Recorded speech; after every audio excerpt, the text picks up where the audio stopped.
বেলার দিকে বাবা আমাকে বলল মাছের মাথা দিয়ে পুঁইশাক রান্না কর। আমি বললাম মাছের মাথা দিয়ে পুঁইশাক আমি কোনোদিনই রান্না করিনি। তারপরে এখানে চিমনি চালানোর চেষ্টা করছি, ও বাবা কারেন্ট গেছে চলে। গরমের মধ্যে আমি তো ডিম সিদ্ধ আলু সিদ্ধ সব সিদ্ধ হয়ে গেছিলাম। তারপরে এখানে আস্তে আস্তে করে রান্নাটা করার জন্য আমি মাছের মাথাগুলোকে ভালো করে ভেজে নিয়েছি। আমি কিন্তু পুঁইশাক খুব একটা বেশি পছন্দ করি না, আর আগেও খুব একটা খেতাম না, শুধু আলুটা দিয়ে ভাতটা খেতাম, ডাঁটা শাক কুমড়ো এগুলো সব ফেলে দিতাম। আর এখন কিন্তু বেশ ভালোই লাগে মাছের মাথা দিয়ে পুঁইশাক।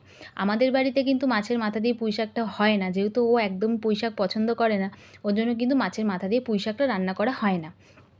আর এখানে যখন আমি এসেছি, এখানে কিন্তু বাবা কিন্তু সব রকমই খাবার পছন্দ করে। আর এগুলো যেহেতু মা রান্না করে, তো সেদিনে দুপুরের রান্নাটা কিন্তু আমিই করেছিলাম। মা গেছিলো ডক্টরকে দেখাতে।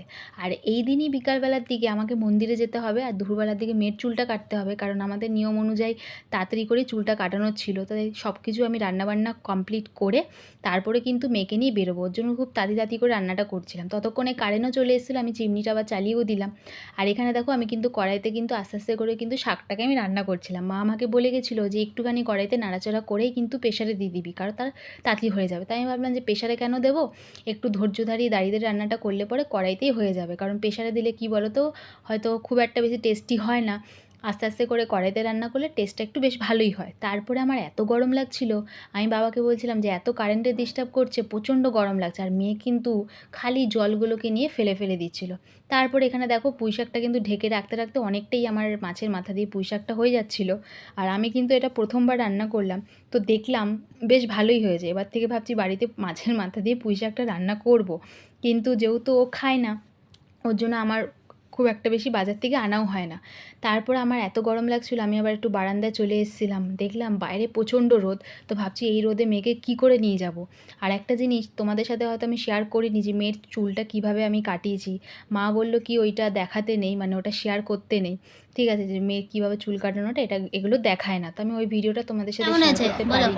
বললাম তো ভালো তারপরে দেখো হয়েছে, মাছের কিন্তু মাথা দিয়ে ঝালটা কম পুঁইশাকটা হয়ে কিন্তু গেছে। রান্না হয়ে গেছে। দেখতে কি আর টেস্ট কিন্তু ভালো হয়েছিল। বাবা বললো হেভি হয়েছে, মুকুব শুধু দিয়েছিস? একটু ঝালটা কম আছে, যেহেতু আমার বাবা মা একটু ঝালটা চুল বেশি কাটতে পছন্দ করে। ওর আজকে চুল তারপরে কাটা এখানে হবে। দেখো বাবাকে তাড়াতাড়ি আর করে খাইয়ে কমপ্লিট দুজনের শরীর করিয়ে খুব খারাপ, তারপরে মা কিন্তু আমি ডাক্তারখানা রেডি থেকে হয়ে গেছি জাস্ট মেয়েকে নিয়ে বেরিয়েছে। বেরোবো বলে। আমি বাইরে এত যাচ্ছি রোদ, আনতে, বাবা আমাকে বললো ছাতাটা আর নিয়ে যা। একেও নিয়ে যাচ্ছি চুল তারপরে কাটাতে। এখানে দেরি হয়ে যাচ্ছিলো, কারণ চলো, এসে আবার আমাকে তারপর বিকালে স্নান আবার করে মন্দিরে যাবো খেয়ে পুজো দিয়ে দিতে। মেয়েকে রেডি করিয়ে তারপরে কিন্তু আমাকে আবার বিকালবেলার দিকে বেরোতে হবে। যদিও কিন্তু মেয়ের খাওয়াটা কমপ্লিট হয়ে গেছিলো, এসে শুধু ওকে স্নানটা করানোই বাকি ছিল।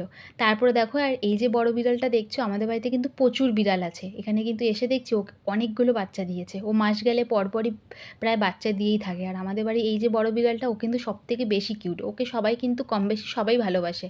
তারপর আমি এখানে ছাতাটা নিয়ে বেরিয়ে পড়েছি, কারণ বাইরে এত রোদ ছিল।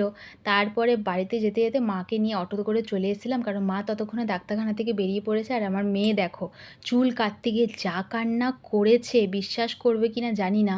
আচ্ছা, তোমাদের বাড়ির বাচ্চাদের 18 মাসের চুল তোমরা কী করে কাটিয়েছো আমাকে কমেন্ট বক্সে একটু জানিও তো।